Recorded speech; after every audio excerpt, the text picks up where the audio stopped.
ನಮಸ್ಕಾರ ಮೀನ ರಾಶಿಯವರು, ದಯವಿಟ್ಟು ಈ ವಿಡಿಯೋವನ್ನು ಅಸಲಿಗೆ ಸ್ಕಿಪ್ ಮಾಡಬೇಡಿ. ಯಾಕಂದ್ರೆ ಬಹುಶಃ ನೀವು ನಿಮ್ಮ ಜೀವನದಲ್ಲಿ ಇಲ್ಲಿಯವರೆಗೆ 1000 ಕಣ್ಣುಗಳಿಂದ ಕಾಯುತ್ತಿದ್ದ ನಿಮ್ಮ ಹಣೆಬರಹವನ್ನು ಒಂದು ಹೊಸ ತಿರುವು ಕೊಡುವ ಆ ಅದ್ಭುತವಾದ ಬದಲಾವಣೆ ಇದೇ ಇರಬಹುದು. ಆಗಸ್ಟ್ 12, 13, 14, 15 ಈ ಸಾಲಾಗಿ ಬರುವ 4 ದಿನಗಳು ಮೀನ ರಾಶಿಯವರ ಜೀವನದಲ್ಲಿ ಯಾಕೆ ಅಷ್ಟೊಂದು ಅಸಾಧಾರಣವಾಗಿ ವಿಶೇಷವಾಗಿ ಬದಲಾಗಲಿವೆ ಎಂದು ತಿಳಿದರೆ ನೀವು ನಿಜವಾಗಿಯೂ ಆಶ್ಚರ್ಯಪಡುತ್ತೀರಿ. ಒಂದು ಸಾಮಾನ್ಯ ದಿನದಂತೆ ಶುರುವಾಗುವ ಈ ಸಮಯ ನಿಮ್ಮ ಮನೆಯಲ್ಲಿ ಕೆಲವು ಊಹಿಸದ ಶುಭ ಸಂಕೇತಗಳನ್ನು ತರಲಿದೆ. ಆರ್ಥಿಕವಾಗಿ ನೀವು ಕಳೆದ ಕೆಲವು ಸಮಯದಿಂದ ಪಡುತ್ತಿರುವ ಕಷ್ಟಗಳನ್ನು, ಮನಸ್ಸನ್ನು ಕೊರೆಯುತ್ತಿರುವ ನೋವುಗಳನ್ನು ದಾಟುತ್ತಾ ಕನಸಿನಲ್ಲೂ ಊಹಿಸದ ಒಂದು ಅದ್ಭುತವಾದ ಅವಕಾಶ ನಿಮ್ಮ ಬಾಗಿಲು ತಟ್ಟಬಹುದು. ಇದೆಲ್ಲ ಹೇಗೆ ನಡೆಯಲಿದೆ?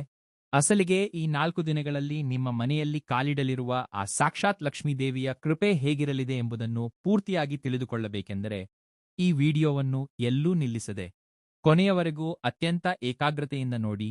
ಮೀನ ರಾಶಿಯವರು ಸಹಜವಾಗಿಯೇ ಎಷ್ಟೋ ಕರುಣೆಯ ಮನಸ್ಸುಳ್ಳವರು. ಎದುರಿಗರ ಕಷ್ಟವನ್ನು ನೋಡಿ ತಕ್ಷಣ ಕರಗಿ ಹೋಗುತ್ತಾರೆ. ನಿಮ್ಮ ಜೀವನದಲ್ಲಿ ಎಷ್ಟೋ ಕಷ್ಟಗಳನ್ನು ನೋಡಿದ್ದೀರಿ.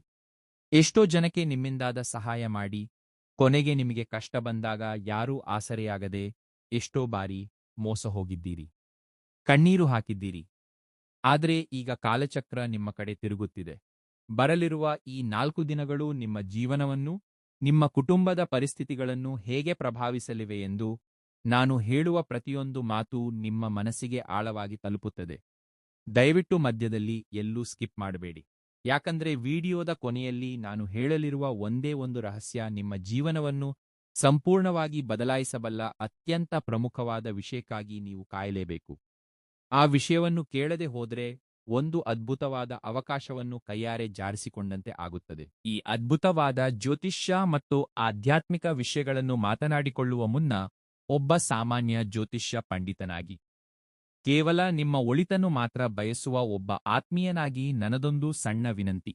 ಈ ವಿಡಿಯೋದಲ್ಲಿ ನಾನು ಹೇಳುವ ವಿಷಯಗಳು ನಿಮಗೆ ನಿಜವಾಗಿಯೂ ಕನೆಕ್ಟ್ ಆದರೆ, ನಿಮ್ಮ ಮನಸ್ಸಿಗೆ ಒಂದು ತಿಳಿಯದ ಪ್ರಶಾಂತತೆಯನ್ನು, ಆಸೆಯನ್ನು ನೀಡಿದರೆ ದಯವಿಟ್ಟು ಈ ವಿಡಿಯೋವನ್ನು ಲೈಕ್ ಮಾಡಿ.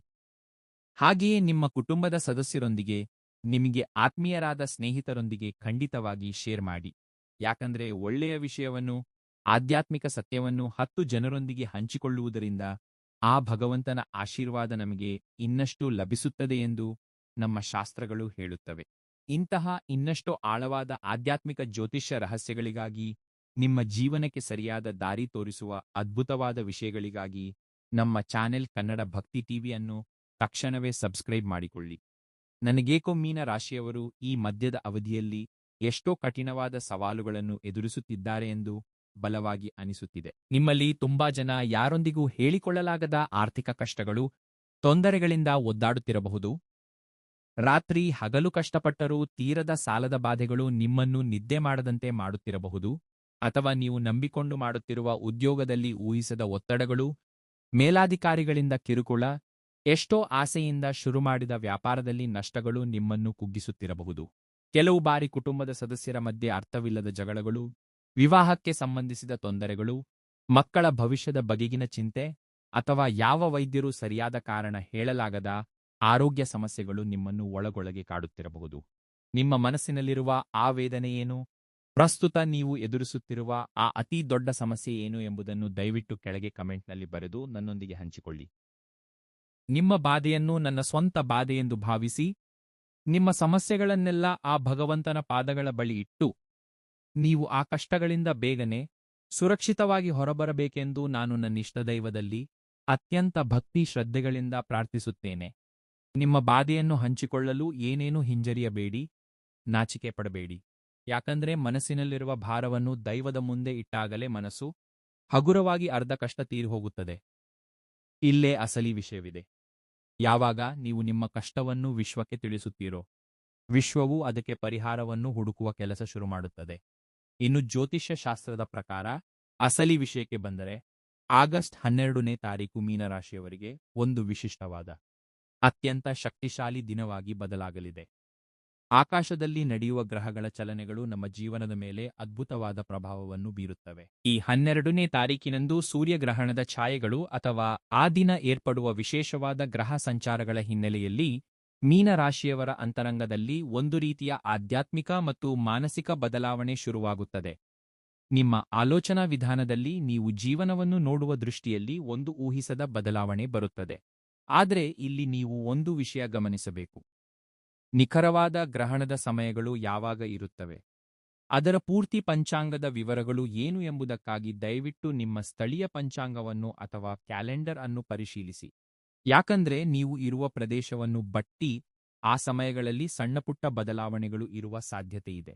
ಈ ಆಗಸ್ಟ್ 12ನೇ ತಾರೀಕಿನಂದು ನಿಮ್ಮ ಕುಟುಂಬದಲ್ಲಿ ಎಂದಿನಿಂದಲೂ ಇದ್ದ ಒಂದು ಆತಂಕ ಕಡಿಮೆಯಾಗಿ ಒಂದು ಪ್ರಶಾಂತವಾದ ವಾತಾವರಣ ನೆಲೆಸುವ ಸೂಚನೆಗಳು ಸ್ಪಷ್ಟವಾಗಿ ಕಾಣಿಸುತ್ತಿವೆ. ಆರ್ಥಿಕವಾಗಿ ನೀವು ಇಟ್ಟ ಒಂದು ಹೆಜ್ಜೆ ಅಥವಾ ಹಿಂದೆ ನೀವು ಯಾರಿಗಾದರೂ ಮಾಡಿದ ಒಂದು ಸಣ್ಣ ಸಹಾಯ, ಪಟ್ಟ ಒಂದು ಸಣ್ಣ ಶ್ರಮ ಈ ದಿನದಂದು ಒಂದು ಆಶಾದಾಯಕವಾದ ಬದಲಾವಣೆಯನ್ನು ತೋರಿಸುತ್ತದೆ. ಈ ದಿನದಂದು ಮೀನ ರಾಶಿಯವರು ಮುಖ್ಯವಾಗಿ ಮಾಡಬೇಕಾದ ಒಂದು ಸಣ್ಣ ಆದರೆ ಅತ್ಯಂತ ಶಕ್ತಿಶಾಲಿಯಾದ ಭಕ್ತಿಪೂರ್ವಕ ಪರಿಹಾರವಿದೆ. ಬೆಳಿಗ್ಗೆಯೇ ಬ್ರಾಹ್ಮಿ ಮುಹೂರ್ತದಲ್ಲಿ ಅಥವಾ ಸೂರ್ಯೋದಯಕ್ಕಿಂತ ಮುಂಚೆಯೇ ಎದ್ದು ಮನೆಯನ್ನು ಶುಭ್ರಗೊಳಿಸಿ, ಮಡಿಸ್ನಾನ ಮಾಡಿ ಸೂರ್ಯ ಭಗವಾನನಿಗೆ ಎದುರಾಗಿ ನಿಂತು ನಮಸ್ಕರಿಸಿ, ಆಮೇಲೆ ನಿಮ್ಮ ಪೂಜಾ ಕೋಣೆಯಲ್ಲಿ ಒಂದು ಸಣ್ಣ ದೀಪ ಹಚ್ಚಿ, ನಿಮ್ಮ ಕುಲದೈವವನ್ನು ಮನಪೂರ್ವಕವಾಗಿ ಪ್ರಾರ್ಥಿಸಿ. ಆ ದೇವರಿಗೆ ಯಾವ ಆಡಂಬರಗಳು ಬೇಕಾಗಿಲ್ಲ, ಕೇವಲ ನಿಮ್ಮ ಸ್ವಚ್ಛವಾದ ಭಕ್ತಿ ಸಾಕು. ಹೀಗೆ ಮಾಡುವುದರಿಂದ ಗ್ರಹಗಳ ನಕಾರಾತ್ಮಕ ಪ್ರಭಾವಗಳು ಏನೇ ಇದ್ದರೂ ಅವು ತಕ್ಷಣವೇ ದೂರವಾಗಿ ನಿಮ್ಮ ಸುತ್ತ ಕಣ್ಣಿಗೆ ಕಾಣಿಸದ ಧನಾತ್ಮಕ ರಕ್ಷಣಾ ಶಕ್ತಿ ವಲಯ ಏರ್ಪಡುತ್ತದೆ. ಈ ದಿನ ನೀವು ತೆಗೆದುಕೊಳ್ಳುವ ಪ್ರತಿಯೊಂದು ಉಸಿರಿನಲ್ಲೂ ದೈವಿಕ ಶಕ್ತಿ ತುಂಬಿರುತ್ತದೆ. ಆದರೆ ನೆನಪಿಟ್ಟುಕೊಳ್ಳಿ, ಅಸಲಿ ಅದ್ಭುತ ಇಲ್ಲೇ ಶುರುವಾಗುತ್ತದೆ. ಬರಲಿರುವ 3 ದಿನಗಳಲ್ಲಿ ನಡೆಯಲಿರುವುದನ್ನು ಕೇಳಿದರೆ ನೀವು ಇನ್ನಷ್ಟು ಆಶ್ಚರ್ಯಪಡುತ್ತೀರಿ. ನಿಮ್ಮ ಮೈ ನವಿರೇಳುತ್ತದೆ. ಆಗಸ್ಟ್ 13ನೇ ತಾರೀಕು ನಿಮ್ಮ ಜೀವನದಲ್ಲಿ ಎಷ್ಟೋ ದಿನಗಳಿಂದ, ತಿಂಗಳುಗಳಿಂದ ಕಾಯುತ್ತಿದ್ದ ಆಸೆಗಳಿಗೆ ಒಂದು ಸ್ಪಷ್ಟವಾದ ರೂಪ ಕೊಡುವ ದಿನ ಎಂದು ನಿಸ್ಸಂದೇಹವಾಗಿ ಹೇಳಬಹುದು. ಈ ದಿನದಂದು ಮೀನ ರಾಶಿಯವರಿಗೆ ಊಹಿಸದ ರೀತಿಯಲ್ಲಿ ಆರ್ಥಿಕ ಅವಕಾಶಗಳು ಒದಗಿಬರುವ ಸೂಚನೆಗಳು ಜಾತಕ ಚಕ್ರದಲ್ಲಿ ಬಲವಾಗಿ ಕಾಣಿಸುತ್ತಿವೆ. ಎಂದಿನಿಂದಲೋ ನಿಂತುಹೋದ ಕೆಲಸಗಳು, ಯಾರಾದರೂ ಗಿಟ್ಟದವರು ನಿಮಗೆ ಅಡ್ಡ ಬಂದಿದ್ದರಿಂದ ನಿಂತುಹೋದ ಪ್ರಮುಖ ವ್ಯವಹಾರಗಳು, ಕೋರ್ಟ್ ಕೇಸುಗಳು ಅಥವಾ ಆಸ್ತಿ ಜಗಳಗಳು ಈ ದಿನದಂದು ಆಶ್ಚರ್ಯಕರವಾಗಿ ನಿಮಗೆ ಅನುಕೂಲವಾಗಿ ಮುನ್ನಡೆಯುತ್ತವೆ. ಹಣ ಬರುವ ದಾರಿ ಅಕಸ್ಮಾತ್ತಾಗಿ ಒಂದೇ ಬಾರಿಗೆ ನಿಮ್ಮ ಕಣ್ಣ ಮುಂದೆ ಕಾಣಿಸಬಹುದು. ಅದು ಬಹುಶಃ ನೀವು ಊಹಿಸದ ಜಾಗದಿಂದ ಬರಬಹುದು. ನೀವು ಮಾಡುತ್ತಿರುವ ಉದ್ಯೋಗದಲ್ಲಿ ಅಥವಾ ವ್ಯಾಪಾರದಲ್ಲಿ ಒಂದು ಅತ್ಯಂತ ಅನುಕೂಲಕರವಾದ ವಾತಾವರಣ ಏರ್ಪಡುತ್ತದೆ.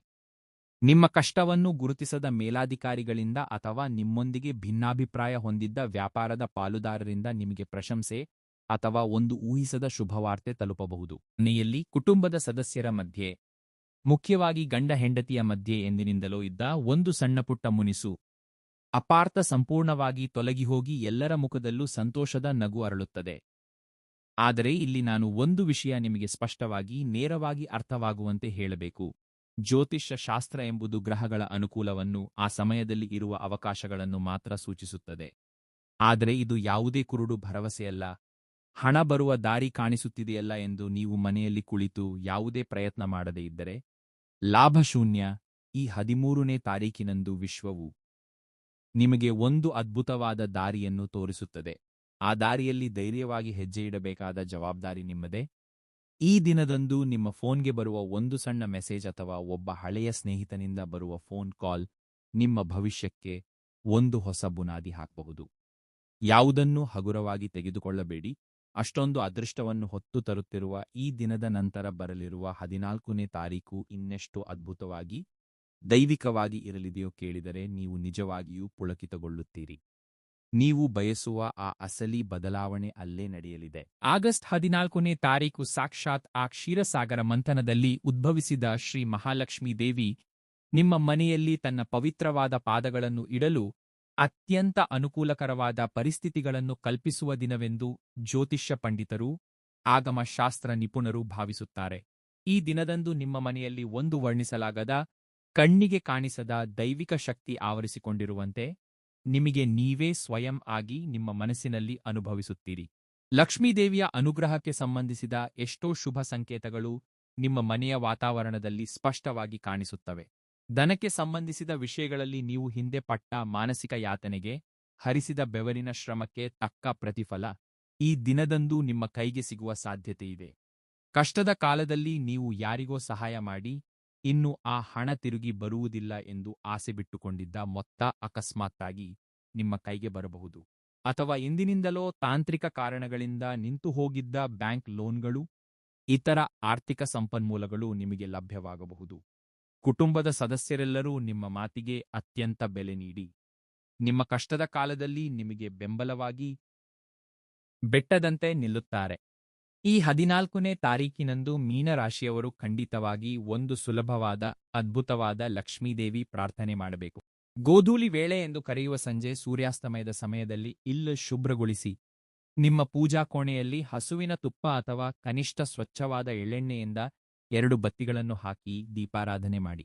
ಸ್ವಚ್ಛವಾದ ಮನಸ್ಸಿನಿಂದ ಯಾವುದೇ ಸ್ವಾರ್ಥ, ಇತರರಿಗೆ ಕೇಡು ಉಂಟಾಗಬೇಕೆಂಬ ಆಲೋಚನೆ ಇಲ್ಲದೆ ಕೇವಲ ಕೆಂಪು ಹೂವುಗಳಿಂದ ಅಥವಾ ಗುಲಾಬಿಗಳಿಂದ ಆ ಅಷ್ಟಲಕ್ಷ್ಮಿ ಫೋಟೋವನ್ನು ಅಲಂಕರಿಸಿ ಪೂಜಿಸಿ. ಅಮ್ಮನವರ ಕರುಣಾ ಕಟಾಕ್ಷಗಳು ನಿಮ್ಮ ಕುಟುಂಬದ ಮೇಲೆ ಯಾವಾಗಲೂ ಇರಲಿ, ನಿಮ್ಮ ಇಡೀ ಮನೆಯನ್ನು ತಂಪಾಗಿ ನೋಡಿಕೊಳ್ಳಲಿ ಎಂದು ಕೈಜೋಡಿಸಿ ಬೇಡಿಕೊಳ್ಳಿ. ಈ ಸಣ್ಣ ದೈವಿಕ ಪ್ರಯತ್ನ ನಿಮ್ಮ ಮನೆಯಲ್ಲಿ ಅಷ್ಟೈಶ್ವರ್ಯಗಳನ್ನು ಸ್ಥಿರವಾಗಿ ಇಡಲು ಒಂದು ದೊಡ್ಡ ದಾರಿಯಾಗಿ ಬದಲಾಗುತ್ತದೆ. ಯಾವ ಮನೆಯಲ್ಲಿ ಸಂಜೆಯ ವೇಳೆ ದೀಪ ಉರಿಯುತ್ತದೆಯೋ ಅಲ್ಲಿ ಕತ್ತಲೆ ಸುಳಿಯುವುದಿಲ್ಲ, ಹಾಗೆಯೇ ದಾರಿದ್ರ್ಯವೂ ಪ್ರವೇಶಿಸುವುದಿಲ್ಲ. ಆದರೆ ಈ 4 ದಿನಗಳಲ್ಲಿ ಅತ್ಯಂತ ಪ್ರಮುಖವಾದ ನಿಮ್ಮ ಜೀವನದ ಹಾದಿಯನ್ನು ತೀರ್ಮಾನಿಸಬಲ್ಲ ಆ ಕೊನೆಯ ದಿನದ ಬಗ್ಗೆ ನಾನು ಹೇಳಲಿರುವ ವಿಷಯವನ್ನು ಕೇಳದೆ ಮಾತ್ರ ಈ ವಿಡಿಯೋವನ್ನು ಬಿಟ್ಟು ಹೋಗಬೇಡಿ. ಯಾಕಂದ್ರೆ ಅಸಲಿ ರಹಸ್ಯ, ತಿರುವು ಎಲ್ಲ ಅಲ್ಲೇ ಅಡಗಿದೆ. ದಯವಿಟ್ಟು ಇನ್ನಷ್ಟು ಸಮಯ ಮೀಸಲಿಟ್ಟು ಶ್ರದ್ಧೆಯಿಂದ ಕೇಳಿ. ಇನ್ನು ಆಗಸ್ಟ್ 15ನೇ ತಾರೀಕು.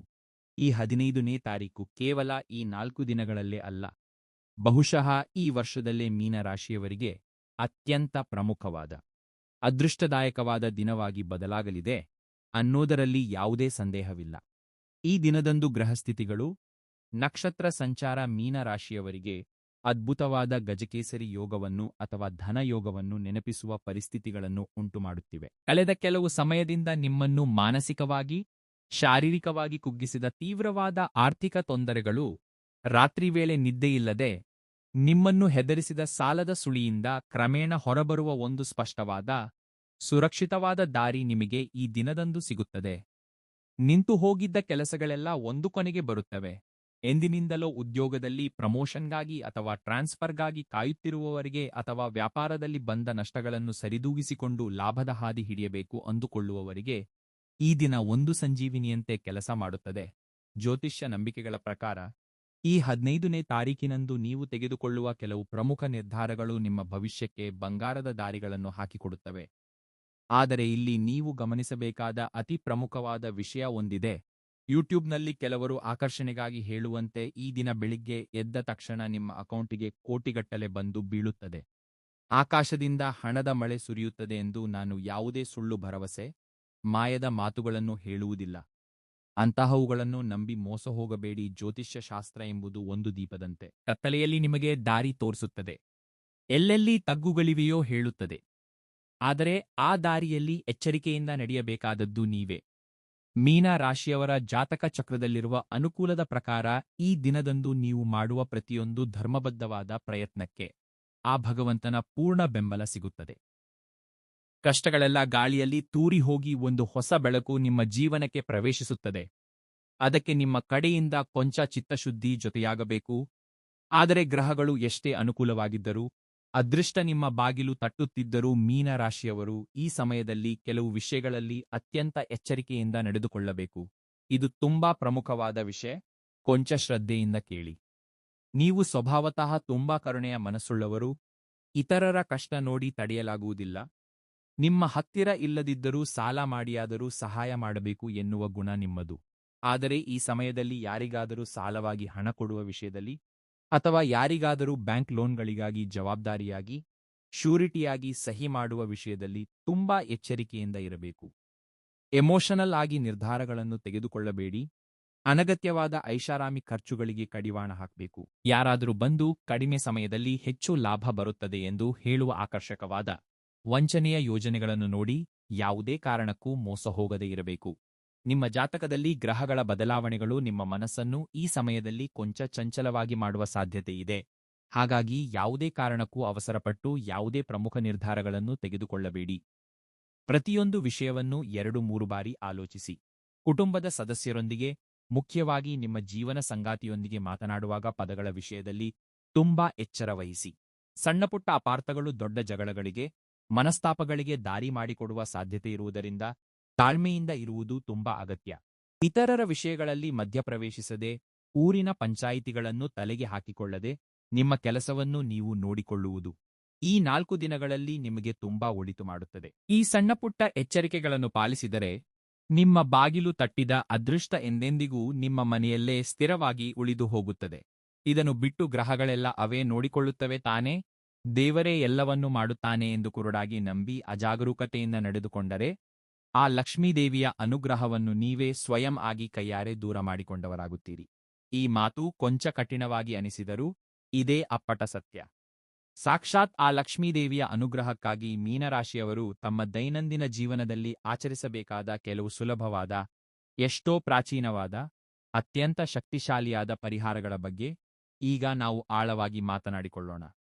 ಲಕ್ಷ್ಮೀದೇವಿಗೆ ಅತ್ಯಂತ ಇಷ್ಟವಾದದ್ದು ಶುಚಿತ್ವ ಮತ್ತು ಪ್ರಶಾಂತತೆ. ಎಲ್ಲಿ ಶುಚಿತ್ವ ಇರುತ್ತದೆಯೋ, ಎಲ್ಲಿ ಸ್ತ್ರೀಯರನ್ನು ಗೌರವಿಸುತ್ತಾರೋ, ಎಲ್ಲಿ ಪ್ರಶಾಂತವಾದ ವಾತಾವರಣ ಇರುತ್ತದೆಯೋ ಅಲ್ಲಿ ಲಕ್ಷ್ಮೀದೇವಿ ನೆಲೆಸಿರುತ್ತಾಳೆ. ಈ 4 ದಿನಗಳು ನಿಮ್ಮ ಇಲ್ಲಂಗಳ, ಮುಖ್ಯವಾಗಿ ನಿಮ್ಮ ಪೂಜಾ ಕೊಠಡಿಯನ್ನು ಅತ್ಯಂತ ಶುಭ್ರವಾಗಿ ಇಟ್ಟುಕೊಳ್ಳಿ. ಮನೆಯಲ್ಲಿ ಹರಡಿಕೊಂಡಿರುವ ವಸ್ತುಗಳನ್ನು ಜೋಡಿಸಿಡಿ, ಜಡವನ್ನು ಕಳೆಯಿರಿ, ಬಳಸದ ಹಳೆಯ ವಸ್ತುಗಳನ್ನು ತೆಗೆದುಹಾಕಿ. ಸಂಜೆ ಸರಿಯಾಗಿ 6 ಗಂಟೆಯಿಂದ 6:30 ಒಳಗಿನ ಸಮಯಕ್ಕೆ ಖಂಡಿತವಾಗಿ ಮನೆಯಲ್ಲಿ ದೀಪಾರಾಧನೆ ನಡೆಯುವಂತೆ ನೋಡಿಕೊಳ್ಳಿ. ಆ ಸಮಯದಲ್ಲಿ ಮನೆಯ ಹೊಸ್ತಿಲ ಬಳಿಯೂ ಒಂದು ಸಣ್ಣ ದೀಪ ಇಡುವುದರಿಂದ ಅಥವಾ ಕನಿಷ್ಠ ಹೊಸ್ತಿಲ ಎರಡೂ ಕಡೆ ನೀರು ಚಿಮುಕಿಸಿ ರಂಗೋಲಿ ಹಾಕುವುದರಿಂದ ನಕಾರಾತ್ಮಕ ಶಕ್ತಿಯೆಲ್ಲ ಆಚೆಗೆ ಹೋಗಿ ಧನಾತ್ಮಕ ಶಕ್ತಿ ಮನೆಗೆ ಪ್ರವೇಶಿಸುತ್ತದೆ. ಲಕ್ಷ್ಮೀದೇವಿಯನ್ನು ಅತ್ಯಂತ ಭಕ್ತಿಯಿಂದ ಪ್ರಾರ್ಥಿಸಿ. ನಿಮಗೆ ದೊಡ್ಡ ದೊಡ್ಡ ಸಂಸ್ಕೃತ ಮಂತ್ರಗಳನ್ನು ಓದಲು ಬರೆದಿದ್ದರೆ ಯಾವುದೇ ತೊಂದರೆಯಿಲ್ಲ. ಭಗವಂತನಿಗೆ ಭಾಷೆಯ ಹಂಗಿಲ್ಲ, ಭಾವನೆಯೇ ಮುಖ್ಯ. ನೀವು ಕುಳಿತ ಜಾಗದಲ್ಲೇ ಕಣ್ಣು ಮುಚ್ಚಿಕೊಂಡು ಅತ್ಯಂತ ಭಕ್ತಿ ಶ್ರದ್ಧೆಗಳಿಂದ ಶ್ರೀಂ ಎಂಬ ಲಕ್ಷ್ಮೀ ಬೀಜಾಕ್ಷರ ಮಂತ್ರವನ್ನು 108 ಬಾರಿ ಜಪಿಸಿ. ಈ ಬೀಜಾಕ್ಷರಕ್ಕೆ ವಿಶ್ವದಲ್ಲಿರುವ ಧನಶಕ್ತಿಯನ್ನು ಆಕರ್ಷಿಸುವ ಅದ್ಭುತವಾದ ಗುಣವಿದೆ ಎಂದು ತಂತ್ರಶಾಸ್ತ್ರಗಳು ಹೇಳುತ್ತವೆ. ಅಥವಾ ಕನಿಷ್ಠ ಓಂ ಶ್ರೀ ಮಹಾಲಕ್ಷ್ಮೀ ನಮ ಎಂದು ಮನಸ್ಸಿನಲ್ಲಿ ನಿರಂತರವಾಗಿ ಸ್ಮರಿಸಿಕೊಳ್ಳಿ. ಈ ಸಾಧಾರಣ ಆಧ್ಯಾತ್ಮಿಕ ಆಚಾರಗಳು ನಿಮ್ಮ ಮನಸ್ಸಿಗೆ ಎಷ್ಟೋ ಪ್ರಶಾಂತತೆಯನ್ನು ನೀಡುತ್ತವೆ, ನಿಮ್ಮ ಸುತ್ತಲಿರುವ ಪ್ರಭಾವಲಯವನ್ನು ಶುದ್ಧಿಗೊಳಿಸುತ್ತವೆ. ಆದರೆ ನಾನು ಮತ್ತೆ ಮತ್ತೆ ಜವಾಬ್ದಾರಿಯಿಂದ ಹೇಳುತ್ತಿದ್ದೇನೆ, ಈ ಪರಿಹಾರಗಳನ್ನು ಮಾಡಿದ ತಕ್ಷಣ ನಿಮಗೆ ಬೆಳಗಾಗುವುದರೊಳಗೆ ಖಂಡಿತವಾಗಿ ಅಪಾರವಾದ ಹಣ ಬಂದುಬಿಡುತ್ತದೆ ಎಂದು ಇದೇನೂ ಗ್ಯಾರಂಟಿ ಕಾರ್ಡ್ ಅಲ್ಲ. ಇವು ನಿಮ್ಮ ಮನಸ್ಸನ್ನು ದೈವದ ಕಡೆಗೆ ತಿರುಗಿಸಲು, ನಿಮ್ಮ ಮನೆಯಲ್ಲಿ ಧನಾತ್ಮಕ ವಾತಾವರಣ ನೆಲೆಸುವಂತೆ ಮಾಡಲು, ನಿಮ್ಮಲ್ಲಿರುವ ಆತ್ಮವಿಶ್ವಾಸವನ್ನು ತಟ್ಟಿ ಎಬ್ಬಿಸಲು ನಮ್ಮ ಮಹರ್ಷಿಗಳು, ಹಿರಿಯರು ಸೂಚಿಸಿದ ಸುರಕ್ಷಿತವಾದ ಆಧ್ಯಾತ್ಮಿಕ ಮಾರ್ಗಗಳಷ್ಟೇ.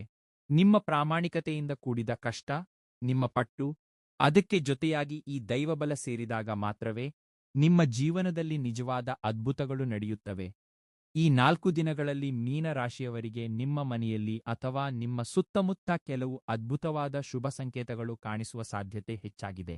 ಅವುಗಳನ್ನು ಸಾಕ್ಷಾತ್ ಆ ದೈವಿಕ ಕೃಪೆಯೆಂದು ನೀವು ಅರ್ಥ ಮಾಡಿಕೊಳ್ಳಬೇಕು. ಆ ಸಂಕೇತಗಳು ಹೇಗಿರುತ್ತವೆ ಎಂದರೆ, ಉದಾಹರಣೆಗೆ ಯಾವಾಗಲೂ ಯಾವುದೋ ಒಂದು ಜಗಳ, ಮನಸ್ತಾಪಗಳಿಂದ ಅಶಾಂತಿಯಾಗಿದ್ದ ನಿಮ್ಮ ಮನೆಯಲ್ಲಿ ಅಕಸ್ಮಾತ್ತಾಗಿ ಒಂದು ತಿಳಿಯದ, ವ್ಯಕ್ತಪಡಿಸಲಾಗದ ಪ್ರಶಾಂತತೆ ನೆಲೆಸುವುದು, ಒಬ್ಬರಿಗೊಬ್ಬರು ಎಷ್ಟೋ ಪ್ರೀತಿಯಿಂದ, ಆಪ್ಯಾಯತೆಯಿಂದ ಮಾತನಾಡುವುದನ್ನು ನೀವು ಗಮನಿಸುತ್ತೀರಿ. ಮನೆಗೆ ಬಂದರೆ ಯಾವುದೋ ತಿಳಿಯದ ಭಾರ ಅನಿಸುತ್ತಿದ್ದ ಭಾವನೆ ಹೋಗಿ ಎಪ್ಪೆಪ್ಪೋ ಮನೆಗೆ ಹೋಗೋಣವೋ ಎಂಬ ಭಾವನೆ ಉಂಟಾಗುತ್ತದೆ. ತುಂಬಾ ಕಾಲದಿಂದ ನಿಮ್ಮೊಂದಿಗೆ ಮಾತನಾಡದೆ ಹೊರಟು ಹೋಗಿದ್ದ ನಿಮಗೆ ಎಷ್ಟೋ ಇಷ್ಟವಾದ ವ್ಯಕ್ತಿ ಅಥವಾ ಸಂಬಂಧಿಕರಿಂದ ಅಕಸ್ಮಾತ್ತಾಗಿ ಒಂದು ಒಳ್ಳೆ ಸುದ್ದಿಯೊಂದಿಗೆ ಫೋನ್ ಬರಬಹುದು. ನೀವು ಎಂದಿನಿಂದಲೋ ಸರ್ಕಾರಿ ಕಚೇರಿಗಳಲ್ಲಿ ಅಥವಾ ಅಧಿಕಾರಿಗಳ ಸುತ್ತ ತಿರುಗಿ ಬೇಸತ್ತು ಇನ್ನು ನನ್ನಿಂದ ಸಾಧ್ಯವಿಲ್ಲ ಎಂದು ಬಿಟ್ಟುಬಿಟ್ಟಿದ್ದ ಒಂದು ಪ್ರಮುಖವಾದ ಫೈಲ್ ಅಥವಾ ಕೆಲಸ ಅಕಸ್ಮಾತ್ತಾಗಿ ತಾನಾಗಿಯೇ ಚಲಿಸಲು ಶುರುವಾಗಬಹುದು. ನಿಮಗೆ ಸಂಬಂಧವಿಲ್ಲದ ವ್ಯಕ್ತಿಗಳ ಮೂಲಕ ಅಥವಾ ಎಲ್ಲೋ ಪೇಪರ್ನಲ್ಲಿ ಓದಿದ ಒಂದು ಸಣ್ಣ ಮಾತಿನ ಮೂಲಕ ನಿಮ್ಮ ಕೆರಿಯರ್ಗೆ ಅಥವಾ ವ್ಯಾಪಾರಕ್ಕೆ ಸಂಬಂಧಿಸಿದ ಒಂದು ಹೊಸ ಅದ್ಭುತವಾದ ಅವಕಾಶದ ಬಗ್ಗೆ ಮಾಹಿತಿ ಬರಬಹುದು. ಮನೆಯ ಅಂಗಳದಲ್ಲಿರುವ ಹಸಿರು ಗಿಡಗಳು ಅಕಸ್ಮಾತ್ತಾಗಿ ಚಿಗುರುವುದು, ಹೂವು ಬಿಡುವುದು ಅಥವಾ ನಿಮ್ಮ ಮನೆಗೆ ಹಕ್ಕಿಗಳು ಬರುವುದು. ಬೆಳಿಗ್ಗೆ ಪೂಜೆಯ ಸಮಯದಲ್ಲಿ ಅಗರಬತ್ತಿಯ ಸುವಾಸನೆ ಅಸಾಧಾರಣವಾಗಿ ಹೆಚ್ಚು ಹೊತ್ತು ಮನೆಯಲ್ಲಿ ಉಳಿದುಕೊಳ್ಳುವುದು ಮುಂತಾದವು ಕೂಡ ಲಕ್ಷ್ಮೀದೇವಿಯ ಕೃಪೆಗೆ, ಮನೆಯ ಪ್ರಶಾಂತತೆಗೆ ಸಂಕೇತಗಳೆಂದು ನಮ್ಮ ಜ್ಯೋತಿಷ್ಯ, ವಾಸ್ತುಶಾಸ್ತ್ರಗಳು ಹೇಳುತ್ತವೆ. ಇಂತಹ ಸಣ್ಣಪುಟ್ಟ ಘಟನೆಗಳನ್ನು ಕೇವಲ ಕಾಕತಾಳೀಯವಾಗಿ ನಡೆದವು ಎಂದು ತಳ್ಳಿಹಾಕಬೇಡಿ. ಇವು ಸಾಕ್ಷಾತ್ ಈ ಅನಂತವಾದ ವಿಶ್ವವು ನಿಮಗೆ ನೀಡುತ್ತಿರುವ ಒಂದು ಭರವಸೆ. ನಿಮ್ಮ ಕಷ್ಟಗಳು ತೀರಲಿವೆ. ನಿಮಗೆ ಒಳ್ಳೆಯ ದಿನಗಳು ಬರಲಿವೆ ಎಂದು ಪ್ರಕೃತಿ ಹೇಳುತ್ತಿರುವ ದೈವಿಕ ಸಂಕೇತಗಳೆಂದು ಭಾವಿಸಿ ತಕ್ಷಣವೇ ಕೈಯೆತ್ತಿ ಆ ಭಗವಂತನಿಗೆ ಕೃತಜ್ಞತೆಗಳನ್ನು ತಿಳಿಸಿ. ಕೃತಜ್ಞತಾ ಭಾವನೆ ಇರುವವರ ಬಳಿಯಷ್ಟೇ ಅದೃಷ್ಟ ಶಾಶ್ವತವಾಗಿ ಇರುತ್ತದೆ. ಇನ್ನು ವಿಡಿಯೋದ ಮೊದಲ ಪ್ಯಾರಾಗ್ರಾಫ್ನಲ್ಲಿ ನಾನು ನಿಮಗೊಂದು ಮಾತು ಹೇಳಿದ್ದೆ. ದಯವಿಟ್ಟು ವಿಡಿಯೋವನ್ನು ಸ್ಕಿಪ್ ಮಾಡಬೇಡಿ. ಕೊನೆಯಲ್ಲಿ ನಿಮ್ಮ ಜೀವನವನ್ನು ಬದಲಾಯಿಸುವ ಒಂದು ಪ್ರಮುಖವಾದ ರಹಸ್ಯ ಹೇಳುತ್ತೇನೆ ಎಂದು. ನೀವೆಲ್ಲ ಆ ಸಸ್ಪೆನ್ಸ್ ಏನೆಂದು ತಿಳಿದುಕೊಳ್ಳಲು ಎಷ್ಟೋ ಆಸಕ್ತಿಯಿಂದ ಕಾಯುತ್ತಿದ್ದೀರಿ ಎಂದು ನನಗೆ ಗೊತ್ತು. ಆ ವಿಷಯ ಏನೆಂದರೆ, ಈ ಆಗಸ್ಟ್ 12ರಿಂದ 15ರವರೆಗೆ ಇರುವ ಈ 4 ದಿನಗಳಲ್ಲಿ ಮೀನ ರಾಶಿಯವರು ಮುಖ್ಯವಾಗಿ ಕಡ್ಡಾಯವಾಗಿ ನೆನಪಿಟ್ಟುಕೊಳ್ಳಬೇಕಾದ ಒಂದೇ ಒಂದು ವಿಷಯ: ನಿಮ್ಮ ಆತ್ಮವಿಶ್ವಾಸವನ್ನು ಯಾವುದೇ ಕಾರಣಕ್ಕೂ ಕಳೆದುಕೊಳ್ಳಬೇಡಿ. ಗ್ರಹಗಳು ನಿಮಗೆ ಎಷ್ಟೇ ಅನುಕೂಲವಾಗಿ ಬದಲಾಗಲಿದ್ದರೂ, ಲಕ್ಷ್ಮೀದೇವಿ ಸ್ವಯಮಾಗಿ ನಿಮಗೆ ವರಗಳನ್ನು ಕೊಡಲು ಕಾಯುತ್ತಿದ್ದರೂ, ನಿಮ್ಮ ಆಲೋಚನೆಗಳು ನಕಾರಾತ್ಮಕವಾಗಿದ್ದರೆ, ನಿಮಗೆ ನೀವೇ ಯಾವಾಗಲೂ ನನ್ನ ಬದುಕು ಇಷ್ಟೇ, ನನಗೆ ಏನೂ ಸಿಗಲ್ಲ ಎಂದು ನೆಗೆಟಿವ್ ಆಗಿ ಮಾತನಾಡಿಕೊಂಡರೆ, ಆ ಅದೃಷ್ಟವನ್ನು ನೀವು ಎಂದಿಗೂ ತಲುಪಲಾಗುವುದಿಲ್ಲ. ಈ 4 ದಿನಗಳು ನಿಮ್ಮ ಮನಸ್ಸನ್ನು ಕೇವಲ ಧನಾತ್ಮಕ ಆಲೋಚನೆಗಳಿಂದ ಮಾತ್ರವೇ ತುಂಬಿ, ನನಗೆಲ್ಲ ಒಳ್ಳೆಯದೇ ನಡೆಯುತ್ತದೆ, ಭಗವಂತ ನನಗೆ ಬೆಂಬಲವಾಗಿದ್ದಾನೆ, ನಾನು ನನ್ನ ಕಷ್ಟಗಳಿಂದ ಹೊರಬರುತ್ತಿದ್ದೇನೆ ಎನ್ನುವ ಅತ್ಯಂತ ದೃಢವಾದ ನಂಬಿಕೆಯಿಂದ ಪ್ರತಿಯೊಂದು ಹೆಜ್ಜೆ ಮುಂದೆ ಇಡಿ. ಅದೇ ನಿಮ್ಮ ಜೀವನವನ್ನು ತಿರುವು ಕೊಡುವ ಅತಿ ದೊಡ್ಡ ಆಯುಧ. ನಿಮ್ಮ ಆಲೋಚನೆಗಳೇ ನಿಮ್ಮ ಭವಿಷ್ಯವನ್ನು ನಿರ್ದೇಶಿಸುತ್ತವೆ. ಹಾಗಾಗಿ ಈ 4 ದಿನಗಳು ನಿಮ್ಮ ಬಾಯಿಯಿಂದ ಬರುವ ಪ್ರತಿಯೊಂದು ಮಾತು ಶುಭಪ್ರದವಾಗಿರುವಂತೆ ನೋಡಿಕೊಳ್ಳಿ. ಯಾರನ್ನೂ ನಿಂದಿಸಬೇಡಿ. ದೇವರನ್ನು ಸಹ ಯಾಕೆ ನನಗೆ ಈ ಕಷ್ಟಗಳು ಎಂದು ಕೇಳಬೇಡಿ. ಅದ್ಭುತ ಎಂಬುದು ಆಕಾಶದಿಂದ ಬಿದ್ದು ಬಿಡುವುದಿಲ್ಲ. ನಿಮ್ಮ ಪಾಸಿಟಿವ್ ಆಲೋಚನೆಗಳಿಂದಲೇ, ನಿಮ್ಮ ಅಂತರಂಗದಿಂದಲೇ ಉದ್ಭವಿಸುತ್ತದೆ ಎಂದು ಯಾವಾಗಲೂ ನೆನಪಿಟ್ಟುಕೊಳ್ಳಿ. ಇದೇ ನಾನು ಹೇಳಬೇಕೆಂದಿದ್ದ ಆ ಪರಮ ರಹಸ್ಯ. ಆಕರ್ಷಣೆಯ ನಿಯಮ, ಲಾ ಆಫ್ ಅಟ್ರಾಕ್ಷನ್ ಕೂಡ ಇದನ್ನೇ ಹೇಳುತ್ತದೆ. ನಿಮ್ಮ ಮನಸ್ಸು ವಿಶ್ವದೊಂದಿಗೆ ಎಷ್ಟು ಧನಾತ್ಮಕವಾಗಿ ಸಮನ್ವಯಗೊಳ್ಳುತ್ತದೆಯೋ ಫಲಿತಾಂಶಗಳು ಅಷ್ಟು ಅದ್ಭುತವಾಗಿರುತ್ತವೆ. ವಿಡಿಯೋ ಮುಗಿಸುವ ಮುನ್ನ ನನ್ನ ಮೀನ ರಾಶಿಯ ಸಹೋದರ ಸಹೋದರಿಯರಿಗೆ ಮತ್ತು ಈ ವಿಡಿಯೋ ನೋಡುತ್ತಿರುವ ಪ್ರತಿಯೊಬ್ಬ ಜ್ಯೋತಿಷ್ಯ ಆಧ್ಯಾತ್ಮಿಕ ಅಭಿಮಾನಿಗಳಿಗೆ ನನ್ನ ವಿನಂತಿ: ನಿಮಗೆ ನಿಜವಾಗಿಯೂ ಈ ಲಕ್ಷ್ಮೀದೇವಿಯ ಕೃಪೆ ಉಂಟಾಗಬೇಕೆಂದು, ನೀವು ಪಡುತ್ತಿರುವ ಕಷ್ಟಗಳೆಲ್ಲ ತೀರಿಹೋಗಿ ನಿಮ್ಮ ಜೀವನದಲ್ಲಿ, ನಿಮ್ಮ ಮಕ್ಕಳ ಭವಿಷ್ಯದಲ್ಲಿ ಅಪಾರವಾದ ಬೆಳಕು ತುಂಬಬೇಕೆಂದು ನೀವು ಮನಪೂರ್ವಕವಾಗಿ ಬಯಸಿದರೆ, ದಯವಿಟ್ಟು ಕೆಳಗೆ ಕಮೆಂಟ್ನಲ್ಲಿ ಅತ್ಯಂತ ಭಕ್ತಿಭಾವದಿಂದ ಓಂ ಶ್ರೀ ಮಹಾಲಕ್ಷ್ಮೈ ನಮ ಎಂದು ಬರೆಯಿರಿ. ಆ ಜಗನ್ಮಾತೆಯ ಹೆಸರು, ಆ ತಾಯಿಯ ನಾಮ ಸ್ಮರಿಸುವುದರಿಂದಲೇ ನಮ್ಮ ಅರ್ಧ ಕಷ್ಟಗಳು ಈಗಲೇ ದೂರವಾಗುತ್ತವೆ. ಹಾಗೆಯೇ ನಿಮ್ಮ ಮನಸ್ಸನ್ನು ಒಳಗೊಳಗೆ ಕೊರೆಯುತ್ತಿರುವ ಆ ಸಮಸ್ಯೆ ಏನೆಂದು ನೀವು ಎದುರಿಸುತ್ತಿರುವುದು ಆರ್ಥಿಕ ತೊಂದರೆಗಳ, ತೀರದ ಸಾಲದ ಬಾಧೆಯ, ಗಂಡ ಹೆಂಡತಿಯ ಮಧ್ಯೆ ಕುಟುಂಬದ ಜಗಳಗಳ, ಸಂತಾನವಿಲ್ಲದ ಸಮಸ್ಯೆಯ, ಉದ್ಯೋಗದಲ್ಲಿ ಒತ್ತಡವ ಅಥವಾ ಯಾವ ಔಷಧಿಗೂ ತಗ್ಗದ ಆರೋಗ್ಯ ಸಮಸ್ಯೆಯ, ಅದು ಯಾವುದೇ ಆಗಿರಲಿ, ಸಂಕೋಚವಿಲ್ಲದೆ ಕಮೆಂಟ್ನಲ್ಲಿ ನನ್ನೊಂದಿಗೆ ಹಂಚಿಕೊಳ್ಳಿ. ನಿಮ್ಮೆಲ್ಲರ ಸಮಸ್ಯೆಗಳು ಬೇಗನೆ ತೀರಲೆಂದು ಆ ಮಹಾಲಕ್ಷ್ಮಿ ತಾಯಿಯ ತಂಪಾದ ನೋಟ, ಆಶೀರ್ವಾದ ನಿಮ್ಮೆಲ್ಲರ ಕುಟುಂಬಗಳ ಮೇಲೆ ಯಾವಾಗಲೂ ಇರಲೆಂದು ನಾನು ಆ ದೈವದಲ್ಲಿ ಮುಂಜಾನೆ ನನ್ನ ಪೂಜೆಯ ಸಮಯದಲ್ಲಿ ಮನಪೂರ್ವಕವಾಗಿ ಬೇಡಿಕೊಳ್ಳುತ್ತೇನೆ. ನೀವು ಕಮೆಂಟ್ ಮಾಡುವುದರ ಮೂಲಕ ನಿಮ್ಮ ಮನಸ್ಸಿನಲ್ಲಿರುವ ಭಾರವನ್ನು ನೇರವಾಗಿ ಆ ಭಗವಂತನಿಗೆ ಒಪ್ಪಿಸುತ್ತಿದ್ದೀರಿ ಎನ್ನುವ ಗಾಢವಾದ ನಂಬಿಕೆಯಿಂದ ಇರಿ. ನಂಬಿಕೆಯೇ ಸರ್ವಸ್ವ. ಸರ್ವೇ ಜನಾಃ ಸುಖಿನೋ ಭವಂತು, ಸಮಸ್ತ ಸನ್ಮಂಗಳಾನಿ ಭವಂತು, ಶುಭಂ ಭೂಯಾತ್. ನೀವು ಮಾಡುವ ಪ್ರತಿಯೊಂದು ಒಳ್ಳೆಯ ಕೆಲಸದಲ್ಲೂ, ನೀವು ಇಡುವ ಪ್ರತಿಯೊಂದು ಹೆಜ್ಜೆಯಲ್ಲೂ ಆ ದೈವಾನುಗ್ರಹ ಯಾವಾಗಲೂ ಜೊತೆಯಲ್ಲಿರಲೆಂದು ಮನಪೂರ್ವಕವಾಗಿ ಆಶಿಸುತ್ತಾ ವಿದಾಯ ಪಡೆಯುತ್ತಿದ್ದೇನೆ. ನಮಸ್ಕಾರ.